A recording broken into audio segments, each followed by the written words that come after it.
श्रीगणेशाय नमः। यत्सन्दर्शनमात्रात् भक्तिर्जाताभ्यविद्धकर्णस्य तत्सन्दर्शनमधुना कृत्वा नूनं कृतार्थोऽस्मि।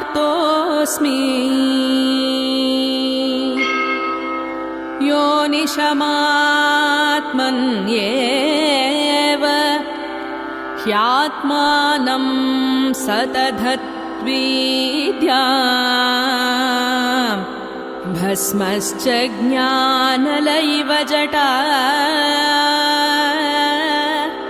कृतिश्चरति तं नौमि।